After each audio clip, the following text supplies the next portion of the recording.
بسم الله الرحمن الرحيم. الحمد لله رب العالمين، والصلاة والسلام على سيد الأنبياء والمرسلين وعلى آله وصحبه وأهل بيته أجمعين، وبعد، فأعوذ بالله من الشيطان الرجيم. بسم الله الرحمن الرحيم. من عمل صالحا من ذكر أو أنثى وهو مؤمن فلنحيينه حياة طيبة ولنجزينهم أجرهم بأحسن ما كانوا يعملون. صدق الله العظيم. میرے سامنے بیٹھے علماء کرام، حفاظ اعظام، بزرگوں، دوستوں اور پردے میں بیٹھی میری مائیں اور طالبات بہنیں، اللہ تعالیٰ کا بڑا شکر اور اس کا احسان ہے کہ اس نے ہم سبوں کو ایمان کی دولت سے نوازا ہے. جس وقت سے میں حاضر ہوا، یہاں کے پروگرام کو بغور سننے کا موقع ملا، بڑی خوشی ہوئی، مسرت ہوئی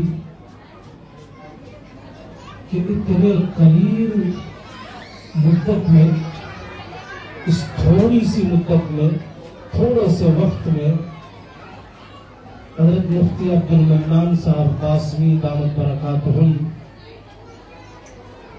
اور محترمہ شبانہ صاحبہ کہ رات و دن کی محنت، ان کی جد و جہد اور سعی پہن اور کوششوں کا نتیجہ یہ ہے کہ ماشاءاللہ چھوٹی عمر سے لے کر یعنی 4-5 سالوں سے لے کر 60 سال کی عمر تک طالبہ اور طالبات یہاں پڑھ رہی ہیں، دین کی تعلیم حاصل کر رہی ہیں.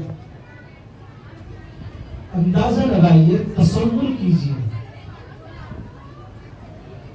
کہ یہ جو شہر ہے اور یہ جو جگہ ہے، یہاں تو میں یہ کہنے پر مجبور ہوں کہ اللہ سبحانہ و تعالی کی طرف سے یہ ادارہ یہاں کے مسلمانوں کے لیے بڑی نعمت ہے اور بڑی دولت ہے. اس نعمت کی جتنی قدر کرے کم ہے، جتنا فروغ دے، جتنا تعاون کرے یہ کم ہے. اللہ کا شکر ہے کہ اس ماڈرن شہر میں، جہاں بظاہر یہ معلوم نہیں ہوتا، بظاہر یہ پتہ نہیں چلتا کہ یہاں دیندار لوگ رہتے ہیں یا مسلمان رہتے ہیں، ہر آدمی اپنی فکر میں لگا ہوا ہے، اپنے کمانے کے، اپنی دولت حاصل کرنے کی فکر میں، کوشش میں لگا ہوا ہے. کتنی خرافات ہے، اس کا اندازہ نہیں لگایا جا سکتا. مجھے یاد آ رہا ہے کہ جب اللہ کے رسول صلی اللہ علیہ وسلم کی بعثت نہیں ہوئی تھی، اس وقت کا زمانہ کیسا تھا، اس وقت کا ماحول کیسا تھا، اس وقت کی فضا کیسی تھی. اس وقت بھی ایسا محسوس ہوتا تھا، اور یہ بات تھی کہ اس وقت کے لوگ اپنے تہذیب، اپنے کلچر، اپنے تمدن پر فخر کیا کرتے تھے. اس وقت بھی علوم اور فنون تھے، بڑے بڑے شعراء ہوتے تھے، اپنی شاعری پر ناز کرتے تھے، کتابیں لکھی جاتی تھی. لیکن ایک طرف علوم اور فنون پر ان کو ناز تھا، اپنی شاعری پر فخر تھا، اسی وقت، اسی جگہ بے حیائی، بے شرمی، فحاشی، رجحانیت، شراب نوشی کاری حرام کاری عام تھی. بات بات پر لڑائی ہو جاتی تھی, بات بات پر قتل و غارت غریب ہو جاتی تھی. وہ تو وہ حالت ایسی تھی کہ ایک اپنا سگا باپ اپنی بیٹی کو زندہ درگور کر دیتا تھا. یہ عالم تھا. وجہ کیا تھی؟ ریزن کیا تھا؟ کیوں ایسا ہوتا تھا؟ اس سماج میں, اس سوسائٹی میں, جس سوسائٹی کے رہنے والوں کو یہ ناز تھا, یہ فخر تھا کہ ہماری شاعری کا کوئی مقابل نہیں, کوئی مقابلہ نہیں کر سکتا, ہمارے ادب کا کوئی مقابلہ نہیں کر سکتا. اس وقت یہ عالم, اس وقت یہ فضا, اس وقت یہ ماحول, آخر کیا وجہ تھی؟ یہی پہ میں رک جاتا ہوں, پھیل جاتا ہوں, اور ذرا سا ہم جائزہ لیں, کمپیئر کریں اس وقت کو اور آج کے وقت کو. آج کیا نہیں ہے؟ آج تعلیم نہیں ہے, آج تعلیم عام ہے, بہترین تعلیم ہے, ادب ہے, فلسفہ ہے, سائنس ہے, ترقی ہے. ہر محلے میں, ہر کارنر پہ, ہر گلی میں آپ کو بہترین اسکول مل جائیں گے, بہترین ادارے مل جائیں گے, تعلیم بہترین, ترقی ہو رہی ہے, چاند پر لوگ پہنچ رہے ہیں, کمندے ڈال رہے ہیں, کیا نہیں ہو رہا ہے, ہر چیز. اور آخر کیا وجہ تھی؟ یہی پہ میں رک جاتا ہوں, پھیل جاتا ہوں, اور ذرا سا ہم جائزہ لیں, کمپیئر کریں اس وقت کو اور آج کے وقت کو. آج کیا نہیں ہے؟ آج تعلیم نہیں ہے, آج تعلیم عام ہے, بہترین تعلیم ہے, ادب ہے, فلسفہ ہے, سائنس ہے, ترقی ہے. ہر محلے میں, ہر کارنر پہ, ہر گلی میں آپ کو بہترین اسکول مل جائیں گے, بہترین ادارے مل جائیں گے, تعلیم بہترین, ترقی ہو رہی ہے, چاند پر لوگ پہنچ رہے ہیں, کمندے ڈال رہے ہیں, کیا نہیں ہو رہا ہے, ہر چیز موجود ہے. تعلیم ایسی, پروفیسر کی کمی نہیں, انجینئر کی کمی نہیں, ڈاکٹرز کی کمی نہیں. انجینئرنگ میں اگر آپ دیکھنے جائیں, سافٹ ویئر الگ, ہارڈ ویئر الگ, سول انجینئر الگ. انجینئر کی کتنی قسمیں ہیں, ڈاکٹر کی کتنی قسمیں ہیں.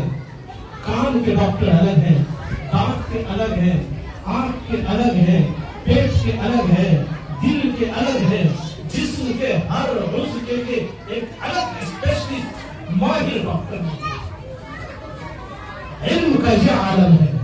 لیکن دوسری طرف اس حقیقت کو کوئی چھپلا نہیں سکتا کہ جہاں اتنے علوم, جہاں اتنے فنون, جہاں اتنی ترقیاں ہیں, وہیں اس سے کہیں زیادہ فحاشی ہے, علمیت ہے, تہذیب مٹ چکی ہے, مر چکی ہے.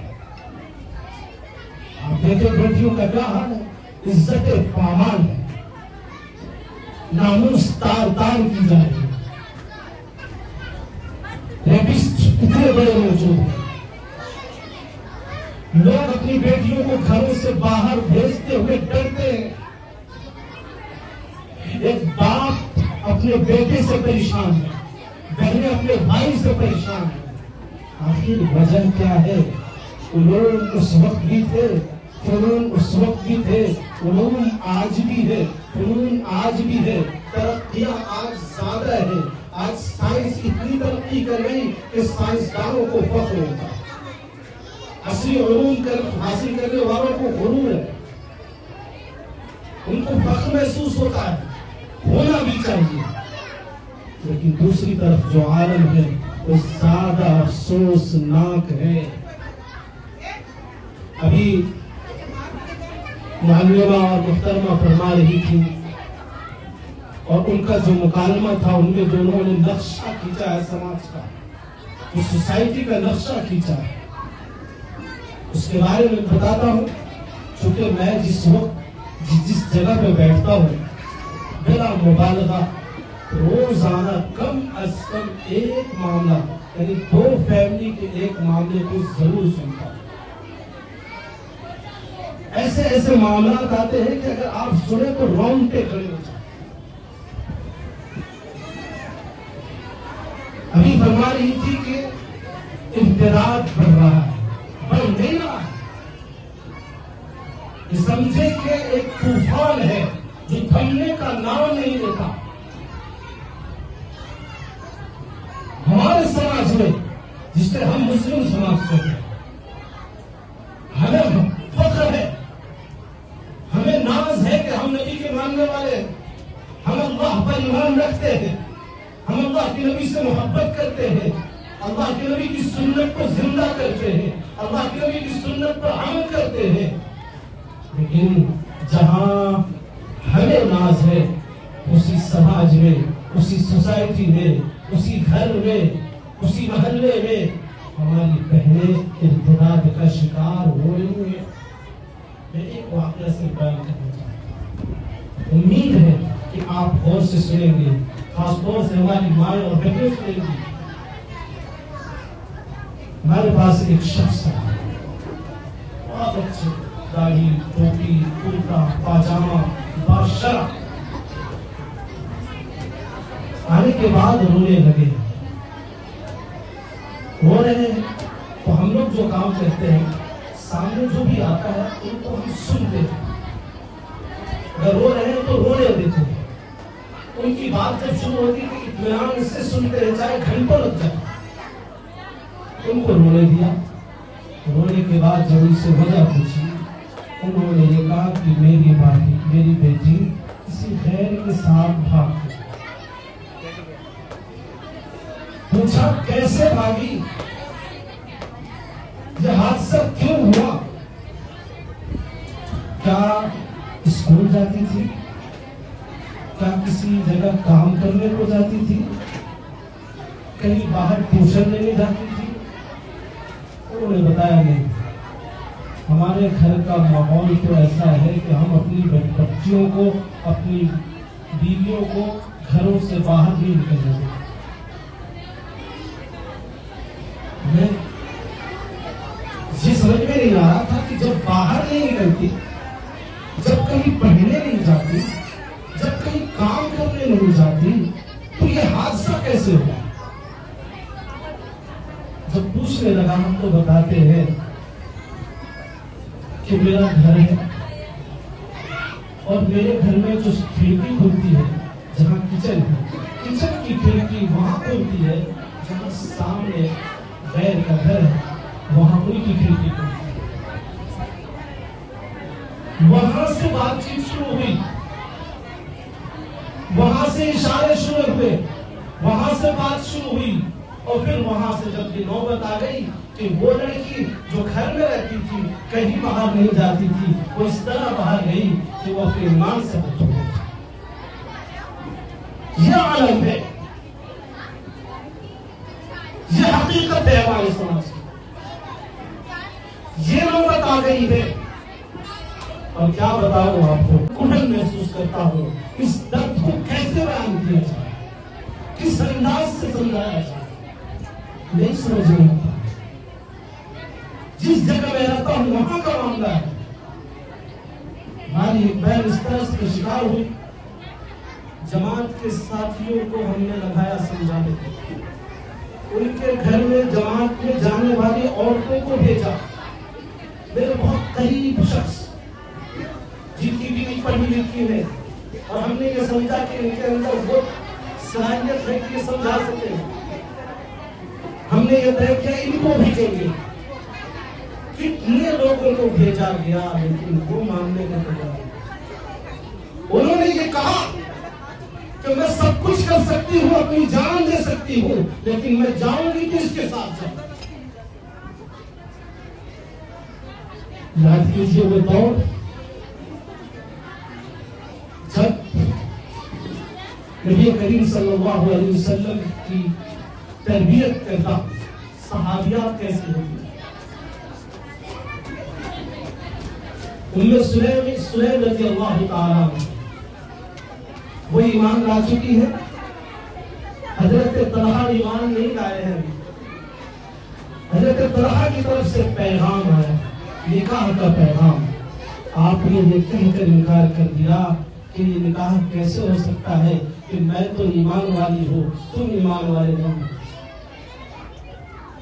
آج حال یہ ہے کہ ہم اپنی بیٹیوں کو پڑھنے کو بھیج دیتے ہیں باہر, ان کی نگرانی نہیں کر پاتے.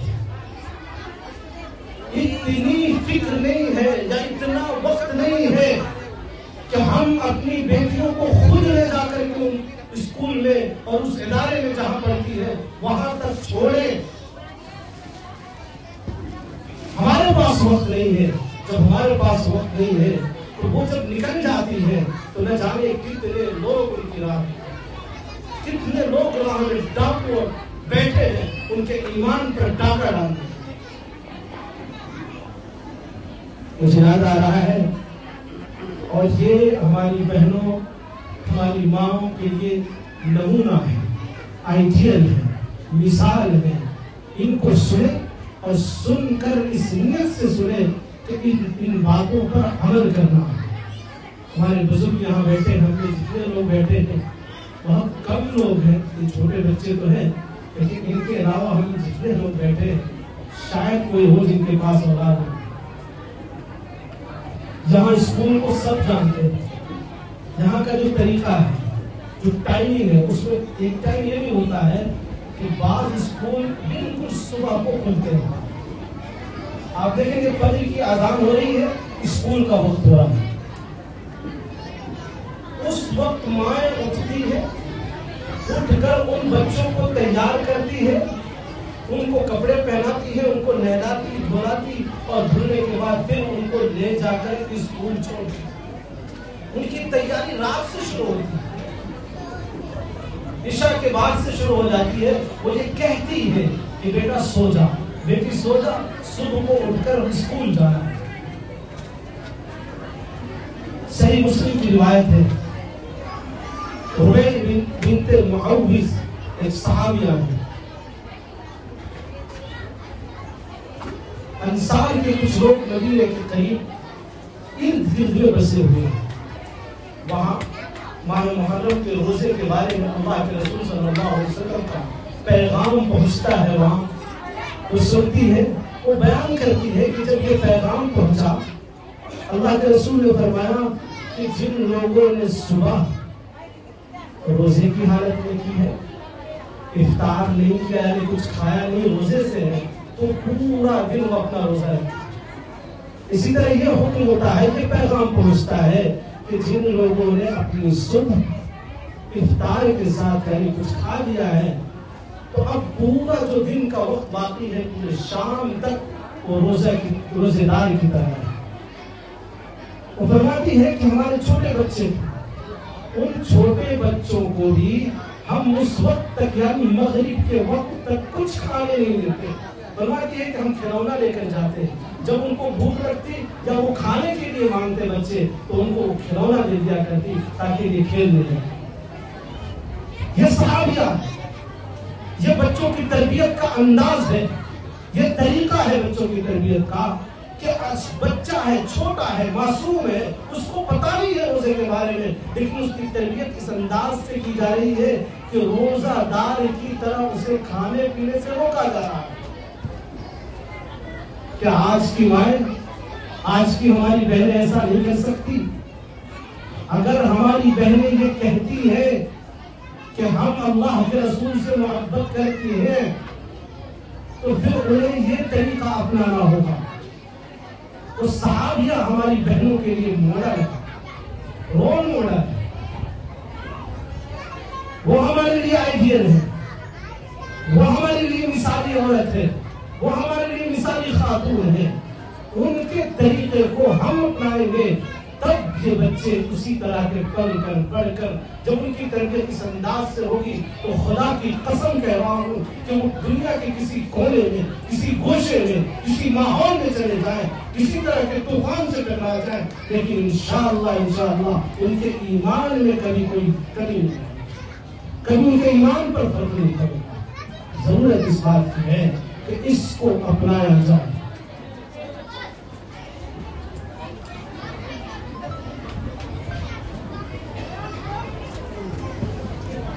تو میں یہ بات کر رہا تھا کہ وہاں کے ماحول، اس وقت کے ماحول میں اور آج کے ماحول میں یہ فرق کیوں نہیں ہے؟ آیا یاد آپ لوگوں کو بھی معلوم ہے کہ جب اللہ کے رسول صلی اللہ علیہ وسلم کو نبوت ملی اور پہلی مرتبہ اللہ کی طرف سے جب پہلی وحی نازل ہوئی تو پہلی وحی کے پہلے بول کیا تھے؟ پہلا جملہ کیا تھا؟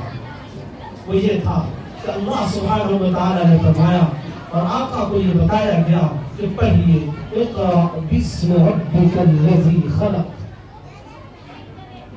سب سے پہلا وقت اقرأ. اقرأ تک تو سب کا عمل ہے، سب پڑھتے ہیں، سب پڑھاتے ہیں، دنیا کے سارے علوم حاصل کرتے ہیں، کرنا چاہیے.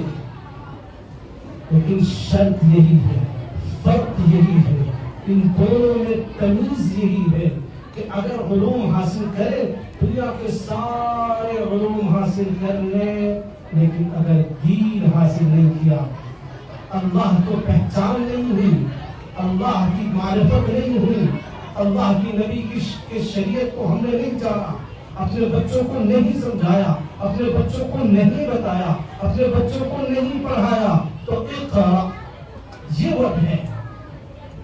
اس میں تو سب شامل ہیں، سب پڑھے ہوئے، ساری چیزیں پڑھا دیجیے. بسم ربک الذی خلق. اگر اللہ کا نام نہیں چھوڑا، اللہ کے نام کو نہیں لیا، اللہ کے بتائے ہوئے طریقے کو نہیں سمجھا، اللہ کی اتارے ہوئے شریعت کو نہیں سمجھا، تو پھر ان تمام علوم پڑھانے کا، انجینئر بنا لینے کا، ڈاکٹر بنا لینے کا، سارے علوم پر پڑھا لیجیے، اس کا کوئی فائدہ نہیں، کوئی فائدہ نہیں.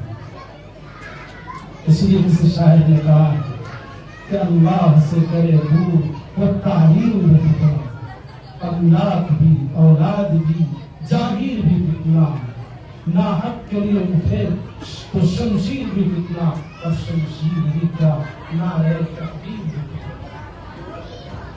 تو جب تک علم کا سرا اللہ کے نام سے نہیں جڑتا، اس علم کا کوئی فائدہ نہیں. یہ پہلی بات مجھے ہے.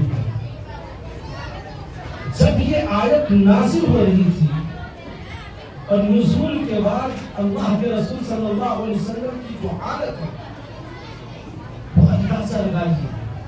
قرآن نے کہا اِنَّا عَرَضْنَا الْأَمَانَةَ عَلَى السَّمَاوَاتِ وَالْأَرْضِ وَالْجِبَالِ فَأَبَيْنَ أَن يَحْمِلْنَهَا.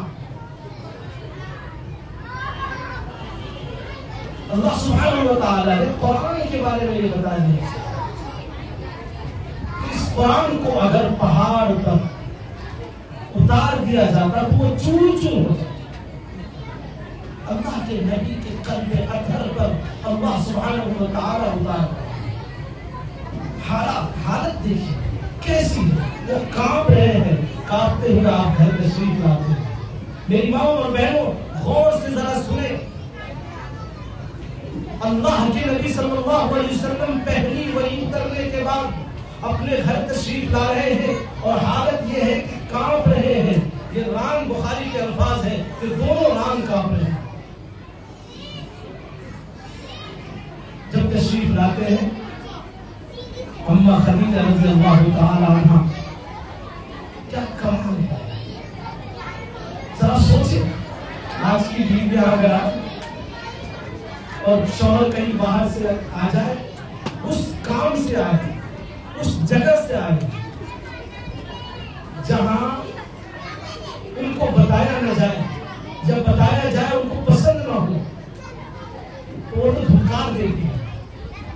اللہ کے نبی صلی اللہ علیہ وسلم پہاڑ وہاں جا رہے ہیں تو وہاں پہلے سے جا رہے ہیں، اللہ کی یاد کر رہے ہیں، اور اب وحی کا نزول ہو رہا ہے، گھر تشریف لاتے ہیں تو اما خدیجہ رضی اللہ تعالی عنہ جب یہ حالت دیکھتی ہے تو پوچھتی ہے، اور پھر جب انہوں نے بتایا تو اماں خدیجہ نے جو جواب دیا ہے وہ لکھنے کے قابل ہے، وہ سینے میں محفوظ کرنے کے قابل ہے، ذہن میں ہر وقت بسانے کے قابل ہے، یاد رکھنے کے قابل ہے۔ میری ماں اور بہنیں اس کو پلو سے باندھ لے۔ اماں فرماتی ہے کلا واللہ لا یخزیک اللہ ابدا، کہ ہرگز اللہ کی قسم اللہ آپ کو کبھی رسوا نہیں کرے گا، کبھی بیار و مددگار نہیں چھوڑے گا، کبھی تنہا نہیں چھوڑے گا، آپ کو کوئی نقصان نہیں ہو سکتا۔ سوال پیدا ہوتا ہے کیوں؟ ایسا کیسے؟ بیوی کا اتنا کانفیڈنس کیوں ہے؟ اتنا اعتماد کیوں ہے؟ اتنا بھروسہ کیوں ہے اپنے شوہر پر؟ فرماتی ہے انک لتصل الرحم وتحمل الكلب وتقري الضيف وتكسب المعدوم وتعين على نوائب الحق۔ آپ رشتوں کو جوڑتے ہیں،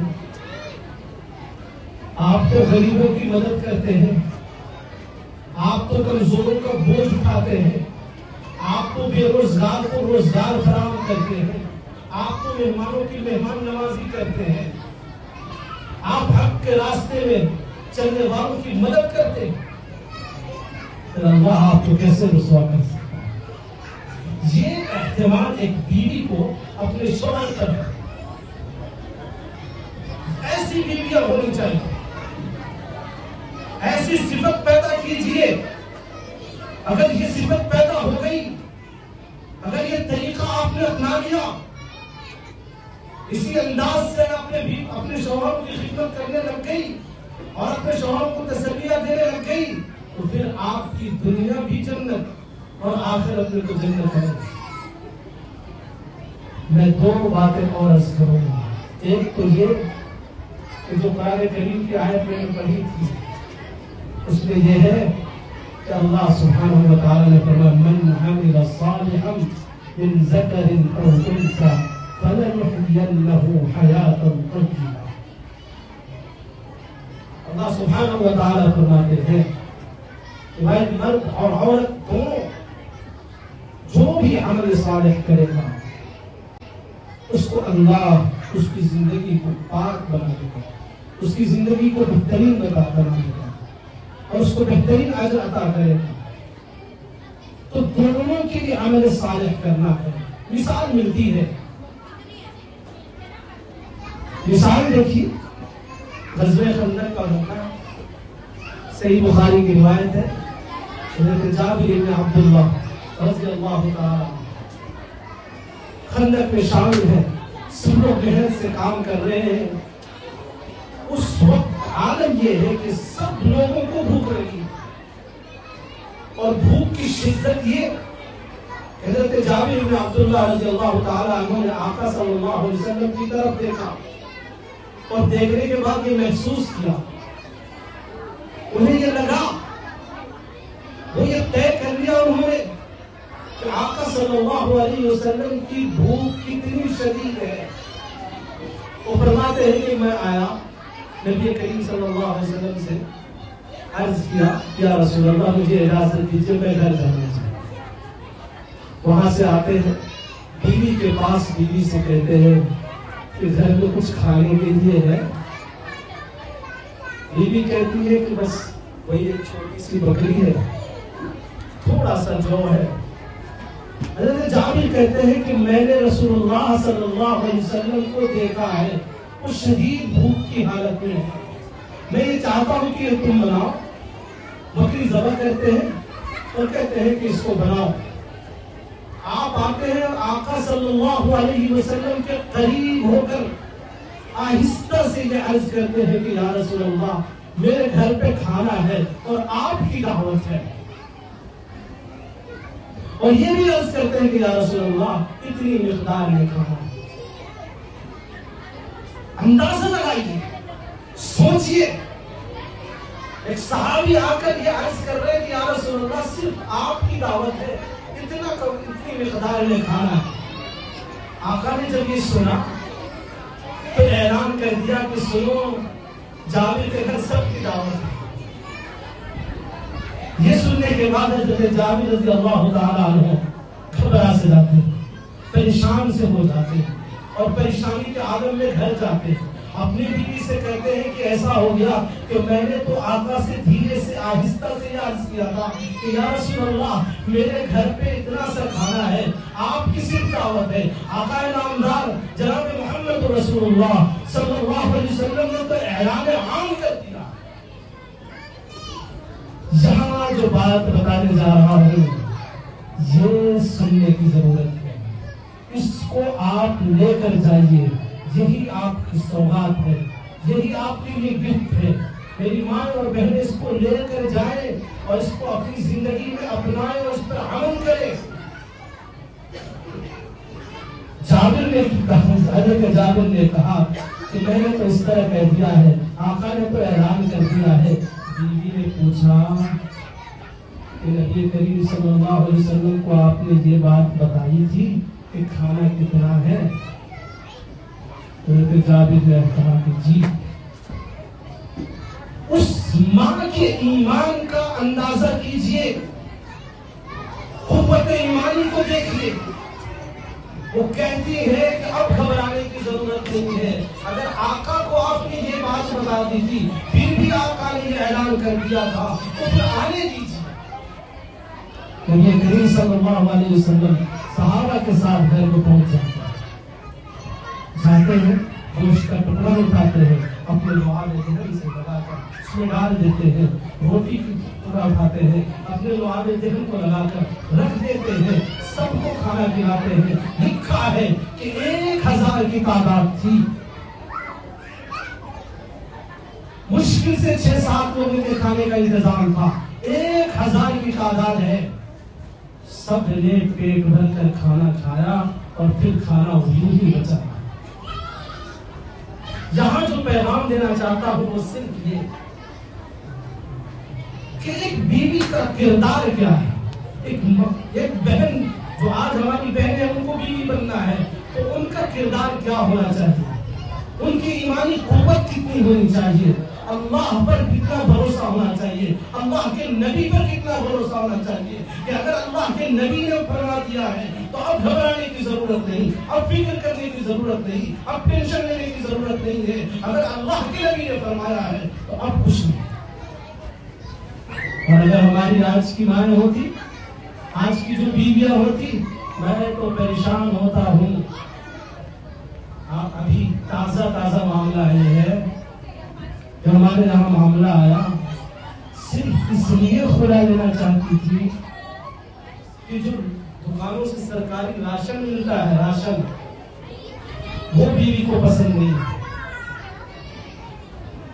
بھائی شوہر لوم چلاتا ہے، اس کی اتنی استطاعت نہیں ہے کہ وہ الگ سے انتظام کرے، راشن کارڈ بنا ہوا ہے، وہاں سے جو راشن ملتا ہے وہ اسے پسند نہیں۔ وہ یہ کہتی ہے کہ بس اگر یہ مجھے کھلا سکتا ہے اچھی کوالٹی کا تو ٹھیک ہے، ورنہ میں نہیں رہوں گی قاضی صاحب۔ کیا ہو گیا، کیا ہو گیا؟ یہاں تھوڑا سا کھانا ہے، اعلان ہو گیا، تب بھی کوئی پریشانی نہیں۔ تو آج کے اس پورے بیان پوری گفتگو کا خلاصہ یہ ہے کہ اللہ سبحانہ و تعالیٰ نے آپ لوگوں کو جو بڑا موقع فراہم کیا ہے، بہت بہترین موقع دیا ہے، اور اللہ نے اس مدرسے سے آپ کو نوازا۔ اگر وہی ایمان والی بیٹیاں، وہی ایمان والی بہنیں اگر آپ بھی بنانا چاہتے ہیں، آپ بھی پیدا کرنا چاہتے ہیں، اور یہ بیٹیاں اس سوسائٹی کے اصلاح میں، اس سوسائٹی کو اچھا بنانے میں یہ کردار ادا کر سکتی ہے جو کردار وہ ادا کر رہی تھی، تو پھر آپ ضرورت اس بات کی ہے کہ اس مدرسے کو فروغ دیں، اس مدرسے کو تعاون کریں، اس مدرسے کو پھیلائے اور اس مدرسے میں اپنے بچوں کو بھیجیں۔ ماشاءاللہ 70-80 طالبات یہاں پڑھتی ہیں، اور جیسا کہ یہ معلوم ہوا کہ سائنس کی پڑھنے والی طالبہ یہاں بھی پڑھ رہی ہے، 12ویں پڑھنے کے بعد یہاں پڑھ رہی ہے، تو ہماری ذمہ داری اور بڑھ جاتی ہے کہ ہم ان کا تعاون کریں اور اپنے اپنے بچوں کو یہاں لانے کی کوشش کریں. یہ مدرسہ ہے، چھوٹا سا ہے، یہاں کا ماحول نہیں ہے. اس ماحول میں بھی یہ چراغ جل رہا ہے، اس کو اور روشن کیجیے، اس کو بجھنے نہ دیجیے. حضرت مفتی صاحب اور ان کی اہلیہ محترمہ بہت دن محنت کرتی ہے اور اس کا نتیجہ، اس کا ثمرہ اور اس کے پھل آپ کے سامنے موجود ہے. آپ نے اس کا مشاہدہ کیا، آپ نے اس کو سماعت کیا، آپ نے دیکھا ہے. اس لیے میری گزارش ہے کہ ہم سب مل کر ان کا تعاون کریں. ابھی میں چاہتا ہوں کہ اسی وقت ہم میں سے جتنے لوگ ہیں ہاتھ اٹھا کر یا اپنے جیب میں ہاتھ لگا کر جیسے بھی ہو اسی وقت کرنٹ اور فوری طور پر جتنا ہو سکے اتنی مدد کرے اور آئندہ کے لیے ارادہ کرے، عزم کرے، مکمل طور پر ارادہ کرے اور اس ادارے کو کامیاب بنائے، اس ادارے کا تعاون کرے. جھولی اگر پھر رہی ہے تو جھولی میں زیادہ سے زیادہ. مجھے یاد آیا اس موقع سے کہ ہماری مائیں بیٹھی ہیں، ہماری بہنیں بیٹھی ہیں. حضرت ابو بکر صدیق رضی اللہ تعالیٰ عنہ کے بارے میں یہ بات مشہور ہے اور ہم میں سے ہر شخص اس بات کو جانتا ہے کہ ایک موقع پر، ایک جنگ کے موقع پر جب اللہ کے رسول صلی اللہ علیہ وسلم نے اعلان کیا کہ اس وقت مال کی ضرورت ہے، تو یہ سب کو معلوم ہے کہ حضرت ابو بکر صدیق نے اپنے گھر کا سارا مال نبی کریم صلی اللہ علیہ وسلم کی خدمت میں پیش کیا. کمال ہے. ایمانی حمیت دیکھیے، ایمانی غیرت دیکھیے، اللہ کے رسول سے محبت دیکھیے، اللہ کے دین سے محبت دیکھیے. لیکن یہ بہت کم لوگ جانتے ہیں. یہ جو بات بتانے جا رہا ہوں بڑا غور سے سنیے گا. حضرت ابو بکر نے سارا مال اگر اپنے گھر کا لا کر حضرت اقدس صلی اللہ علیہ وسلم کی خدمت میں پیش کر دیا تو ان کا تو کمال ہے، ان کا تو ایمان کا حصہ ہے، ان کی تو ایمانی قوت ہے. لیکن کیا آپ جانتے ہیں کہ اس گھر میں ان کی بیوی بھی تھی، ان کی بیٹیاں بھی تھی. انہوں نے تو تعاون کیا. اگر ان کا تعاون نہیں ہوتا تو کیسے لاتے ہو؟ آج ہم میں سے اگر کوئی چاہے اپنے گھر میں سے کچھ پیسے کہیں دینا چاہے، اگر بیویوں کو پسند نہ آئے تو نہ جانے کیا کیا کر دیں. تو دونوں ہی نیک عمل کریں گے، دونوں مل کر تعاون کریں گے، دونوں کو اجر ملے گا. تو یہاں ہماری مائیں ہیں، ہماری بہنیں ہیں، ان سے درخواست ہے کہ بڑھ چڑھ کر حصہ لیں، خوب اس مدرسے کا تعاون کریں. یہ آپ کے محلے کا ہے، آپ کے شہر کا ہے، آپ کے علاقے کا یہ مدرسہ ہے. آپ کی ذمہ داری بنتی ہے کہ اس کو فروغ دے، اس کو پھیلائے، اس کو کامیابی کی طرف لے جائیں، اس کو خوب ترقی دے. جس انداز سے ہو اس انداز سے آپ ان کی خدمت کریں.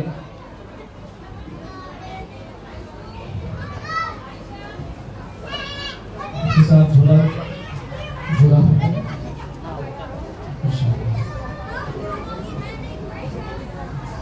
مجھے اس وقت ایک اور بات یاد آئی کہ آپ کو معلوم ہوگا کہ حضرت ابراہیم علیہ السلام نے جب حضرت اسماعیل کو چھوڑا تھا، جس جگہ چھوڑا تھا وہاں کوئی انسانی آبادی نہیں تھی، چٹین میدان تھا، کہیں پانی کا بھی نظم نہیں، کھانے کا بھی نظم نہیں. کون ہے ان کے ساتھ؟ حضرت ابراہیم کے ساتھ کون ہے؟ ایک چھوٹا سا معصوم بچہ حضرت اسماعیل اور آپ کی بیوی ہے.